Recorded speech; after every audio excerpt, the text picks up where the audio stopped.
C'est bon, on va les faire. On va mettre ça sur le marché.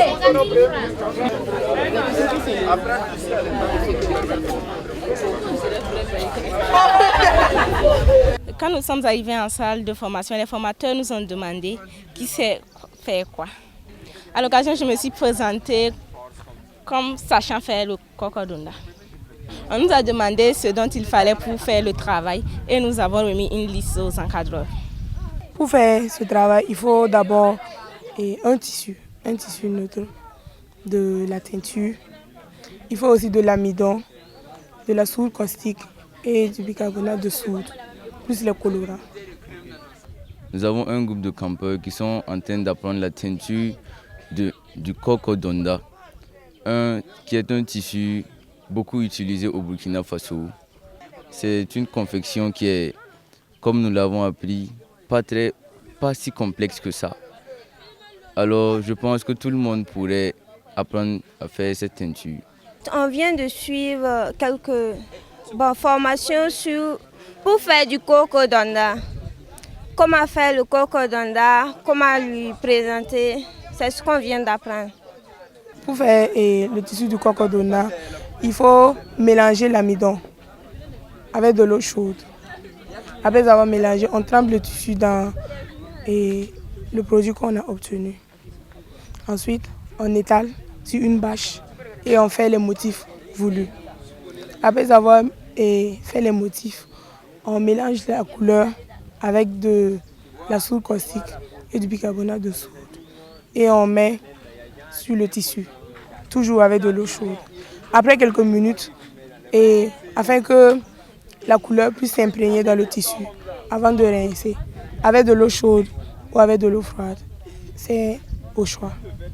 Si c'est pour un tissu, on dit qu'on doit mettre du soude, 2 cuillerées de soude caustique et puis 4 cuillerées de carbonate.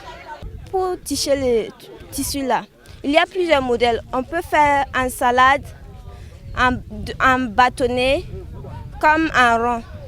Donc si c'est en rond, on étale le tissu là, et puis tu prends ta main, tu plonges là-dedans, tu essaies de faire comme un rond.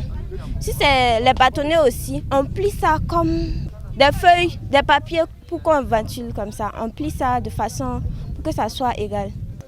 Pour mettre les couleurs, tu mélanges soude caustique avec les couleurs. Ça dépend de ce que tu veux. Si tu veux que ça soit trop foncé, tu mets couleur là pour que ça soit trop foncé. Donc si tu veux que ça soit un peu clair aussi, tu peux mettre comme tu veux. Donc la couleur c'est comme tu veux. Tu choisis la coloration que tu veux. C'est ce qu'on vient de nous apprendre. Lorsqu'on m'a dit de former mes camarades, j'ai ressenti de la joie à l'idée de pouvoir apprendre à mes camarades comment faire le cocodonda. Bon, quand je faisais, d'autres suivaient, d'autres filmaient et d'autres nous aidaient. J'espère qu'arriver chez eux, ils pourront reproduire un pain de cocodonda d'eux-mêmes. Je crois qu'ils ont compris parce que la pratique vaut mieux que la théorie. Si on avait fait de la théorie, ils n'allaient pas comprendre. Mais je vois que beaucoup de gens se sont posés des questions, ils se sentaient intéressés par la chose. Donc je crois qu'ils ont bien compris. Oui, si j'ai le matériel nécessaire, je peux reproduire. Je peux faire ce qu'on vient de nous dire de faire. Si j'ai le matériel, je peux sécher mes matériels d'ici, soude caustique, les carbonates. Il faut base aussi, tout ça. Donc je peux chercher mes matériels et je viens faire. Et aussi, on dit, si tu veux mettre soude caustique là, il faut, si c'est dans un plat en plastique, il faut mettre de l'eau d'abord, sinon le plat va s'exposer. Il faut mettre de l'eau avant de mettre ça. Nous avons appris pas mal de métiers étant ici, dans ce court séjour que nous avons passé ici.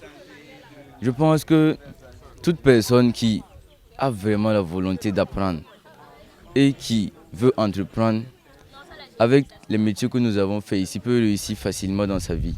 Parce que nous avons appris pas mal de choses comme le perlage, la fabrication du savon solide et liquide, la teinture de l'indigo, du cocodonda comme vous pouvez le voir.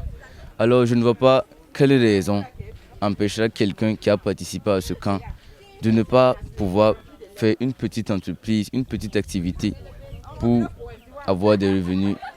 Ça fait toujours plaisir parce que tu te sens utile. Tu vois que la formation que tu as reçue, tu vas partager le même savoir à d'autres personnes qui vont perpétuer ça.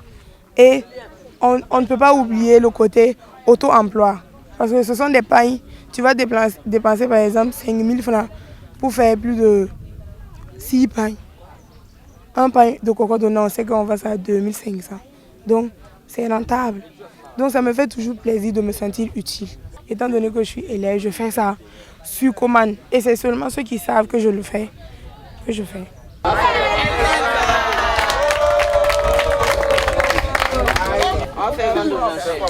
C'est bon, on va aller.